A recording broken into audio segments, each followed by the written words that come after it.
اس ماہ مبارک میں جو نزول قرآن کا مہینہ ہے، اس میں ہم روزے رکھیں، پابندی کے ساتھ رکھیں۔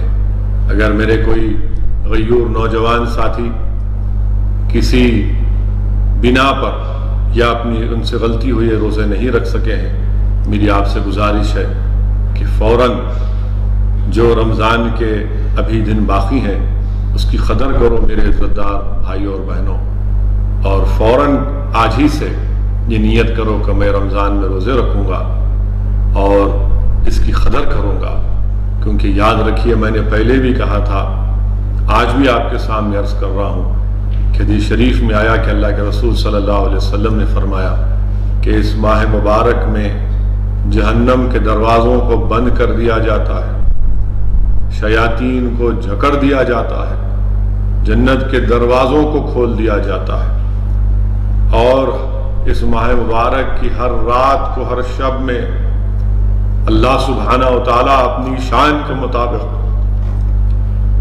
یہ آوازیں آتی ہیں آسمانوں سے کہ ہے کوئی شخص جو اللہ کو راضی کرنا چاہتا ہے کوئی شخص جو اللہ کو راضی کرنا چاہتا ہے، کوئی شخص جو اپنے گناہوں سے توبہ کرنا چاہتا ہے۔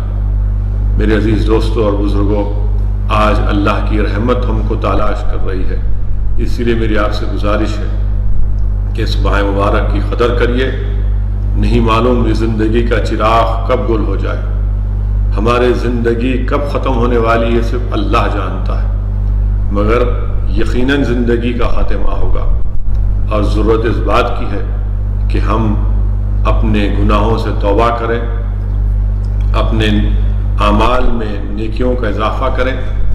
اور میں نے جس حدیث شریف کا آپ کے سامنے ذکر کیا کہ اللہ کے رسول صلی اللہ علیہ وسلم جب منبر مبارک پر قدم رکھ رہے تھے، مجھے یہاں پر ایک واقعہ، ایک حدیث شریف یاد آ رہی ہے جس کا ذکر محدث دکن حضرت عبداللہ شاہ صاحب قبلہ رحمۃ اللہ علیہ نے اپنی کتاب فضائل رمضان میں لکھا کہ قیامت کا دن ہوگا، حساب کتاب ہوگا، میزان ہوگا، حضرت آدم علیہ السلام سبز رنگ کے کپڑے پہن کر اللہ کے عرش کے پاس کھڑے ہوں گے، ایک شخص کو لایا جائے گا اور اللہ حکم فرمائے گا کہ اس کو جہنم میں ڈالو۔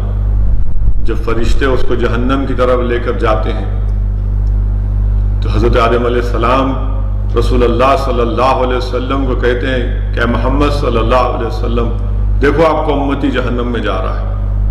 اللہ کے رسول صلی اللہ علیہ وسلم دوڑتے ہیں، ان فرشتوں سے کہتے ہیں کہ کیوں میری امتی کو لے کر جا رہے ہو؟ تو فرشتے کہتے ہیں کہ اللہ کا حکم ہے، حکم بجا لانا ہے۔ اللہ کے رسول صلی اللہ علیہ وسلم رحمۃ اللہ علیہ اللہ کی عرش کی طرف دیکھ کر عرض کرتے ہیں یا اللہ تو نے جو مجھ سے وعدہ کیا اس کو پورا کر دے۔ اللہ سبحانہ و تعالیٰ فرشتوں کو حکم فرمائے گا کہ محمد صلی اللہ علیہ وسلم نے جو کہا اس حکم کو بجا لاؤ، اس شخص کو روکا جائے گا، اور اللہ فرمائے گا کہ میں اپنے حبیب کے پاس سے کاغذ کو نکالوں گا، اور اس چھوٹے سے کاغذ کو نکال کر اللہ اس شخص، گنہگار شخص کو جس کو اللہ نے حکم دے دیا تھا جہنم میں ڈالنے کا، اس کے میزان کے، اس کے اعمال کے ترازو میں رکھے گا، اور اچانک اس کے نیکیوں کا پلہ بھاری پڑے گا، اور اللہ فرمائے گا کہ لے کر جاؤ اس کو جنت میں۔ وہ شخص حیران دیکھے گا اللہ کے رسول صلی اللہ علیہ وسلم کی طرف اور کہے گا کہ آپ کون ہیں؟ اتنا نورانی چہرہ آپ کا، آپ کون ہیں؟ تو رحمت العالمین صلی اللہ علیہ وسلم ارشاد فرمائیں گے کہ میں وہ ہوں جو تو دنیا میں مجھ پر درود السلام بھیجتا تھا، آج اس درود السلام کی وجہ سے اللہ نے تیری مغفرت کر دی۔ میرے عزیز دوستوں اور بزرگوں، یہ درود السلام کی اہمیت ہے کہ جو آج اللہ ہم کو زندہ رکھنے کا موقع عنایت فرما رہا ہے۔ ہم کثرت سے روزے رکھیں، قرآن کریم کی تلاوت کریں، اپنے ماں باپ کو راضی کریں، ان کو اف تک نہ کہیں۔ حدیث شریف میں آیا کہ ایک شخص کے اعمال اس کے میزان میں، ترازو میں برابر ہو جائیں گے، اچانک اس کے گناہوں میں اضافہ ہو جائے گا. معلوم ہوگا کہ اس کے گناہوں میں، اس کے اعمال میں اضافہ اس لیے ہوگا کیونکہ اس نے اپنے ماں باپ کو اف کہا تھا. صرف اف کی بنیاد پر اس کو اللہ حکم فرمائے گا کہ تو نے اپنے ماں باپ کو اف کہا تھا، اس کو جہنم میں ڈال دو. جب اس شخص کو لے کر جایا جائے گا تو اس کا بیٹا کہے گا میں بھی جہنم میں جا رہا ہوں، میری نیکیاں میرے باپ کو دے دو، میری نیکیاں میرے والد کو دے دو. وہ تو کہے گا تو اللہ سبحانہ و تعالیٰ کی رحمت جوش میں آئے گی. اللہ کہے گا کہ جب آج تم میری رحمت سے امید کر رہے ہو تو اللہ سبحانہ و تعالیٰ ان کو معاف کر دے گا. میرے عزیز دوستوں اور بزرگوں، میری عزت دار ماں اور بہنوں، حضرت عبداللہ شاہ صاحب قبلہ رحمۃ اللہ علیہ اپنی اس کتاب میں لکھتے ہیں حضرت موسیٰ علیہ السلام سے اللہ فرمائے گا کہ اے موسیٰ، میں ایک آنے والی قوم کو، ایک امت کو 2 اندھیرے دوں گا اور 2 روشنیاں دوں گا. حضرت موسیٰ علیہ السلام پوچھیں گے اللہ 2 اندھیرے کون سے ہیں؟ تو اللہ سبحانہ تعالیٰ فرمائے گا 2 اندھیرے، ایک خبر کا اندھیرا ہوگا اور ایک جس دن حساب کتاب ہوگا وہ اندھیرا ہوگا. اور ان 2 اندھیروں کو دور کرنے کے لیے اللہ حضرت موسیٰ سے کہا کہ میں ان کو قرآن دوں گا اور ان کو رمضان دوں گا. حضرت موسیٰ عرض کریں یا اللہ تو مجھے اس میں کیوں نہیں پیدا کر دیتا؟ تو اللہ فرمائے کہ نہیں موسیٰ علیہ السلام سے اللہ عرض کرے گا کہ وہ بہت بعد میں آنے والی امت ہے. میرے عزیز دوستوں اور بزرگوں، خبر کا اندھیرا، حشر کے میدان کا اندھیرا کیسے دور ہوگا؟ اللہ حضرت موسیٰ سے عرض فرما رہا ہے کہ قرآن سے اور رمضان سے اندھیرے دور ہوں گے. خاتون جنت کے بارے میں، امت کی ماؤں کے بارے میں، امام حسن کے بارے میں اللہ سے دعا ہے کہ اللہ سبحانہ و تعالیٰ اس رمضان کی ہمارے اب تک جو روزے اللہ اس کو قبول کرے. اللہ سبحانہ و تعالیٰ ہم کو توفیق دے کہ ہم پورے رمضان کے روزے رکھ سکیں. اللہ ہم کو توفیق دے کہ ہم اس ماہ مبارک میں تراویح کی نماز ادا کریں اپنے گھر میں. اللہ سبحانہ و تعالیٰ ہم کو توفیق دے کہ ہم قرآن کو پڑھیں اور عمل کرنے کی ہم کو اللہ توفیق دے. اللہ ہم کو توفیق دے کہ اس ماہ مبارک میں ہم شب بیداری کریں، تہجد کی نماز پڑھ سکیں. اللہ ہم کو توفیق دے.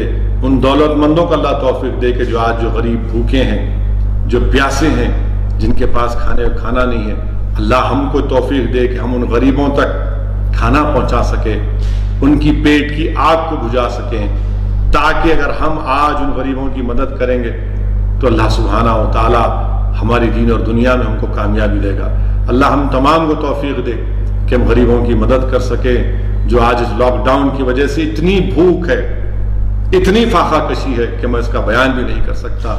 ہم اللہ سے دعا کرتے ہیں کہ اللہ آپ رزاق، ہم کیا کر سکتے ہیں پروردگار، آپ رزاق ہیں. اللہ آپ نبی کریم صلی اللہ علیہ وسلم کے صدقے طفیل میں ان غریبوں کو کھانا پہنچا دیجئے. اللہ ہم کو بھی توفیق دیجئے کہ ہم اور کریں، اور جو لوگ کر رہے ہیں اللہ ان کی اس کو قبول کریے، ان کی اس امداد کو، ان کے اس صدقات کو اللہ سبحانہ تعالیٰ قبول فریے. اللہ آپ اور توفیق دیجئے دنیا کے دولت مندوں کو کہ وہ غریبوں کو کھانا کھلا سکیں، ان کی مدد کر سکیں. اللہ اس حالات کو تبدیل کر دیجئے. اللہ سے دعا ہے کہ اللہ اس حالات کو تبدیل کر دیجئے. اللہ ساری دنیا سے اس وبا کو، اس وائرس کو اٹھا لے. اللہ وطن عزیز میں امن کو بحال کر دیجئے. اللہ اس بھارت کی سرزمین پر تجھے واسطہ ہے اپنے حبیب محمد مصطفیٰ صلی اللہ علیہ وسلم کا، اللہ یہاں پر اس وائرس کا خاتمہ کر دیجئے. اللہ یہاں پر امن کی فضاؤں کو اور مضبوط کر دیجئے. اللہ نفرتوں کے اس طوفان کا خاتمہ کر دیجئے. اللہ نفرتوں کے طوفان کا خاتمہ کر دیجئے. پروردگار جس طرح آپ نے شیاطین کو زنجیروں میں جکڑ دیا، اللہ ابو جہل، ابو لہب، وقت کے نمرود اور فرعونوں کو بھی اللہ ان کو کمزور کر دیجئے، ان کو ختم کر دیجئے. پروردگار یہاں پر امن کو قائم کر دیجئے. اللہ ہمارے ملک میں اس وائرس کا خاتمہ کر دیجئے. یا اللہ رمضان کا مہینہ ہے پروردگار، اللہ غریب پریشان ہے، غریب بھوکے ہیں. یا اللہ ہر گھر پریشان ہے پروردگار، اپنا رحم کر دیجئے. اللہ آپ رحمان اور رحیم ہیں، آپ رحم کر دیجئے. اللہ ہم تمام کی دعاؤں کو قبول کرے. وآخر الدعوانا الحمدللہ رب العالمین.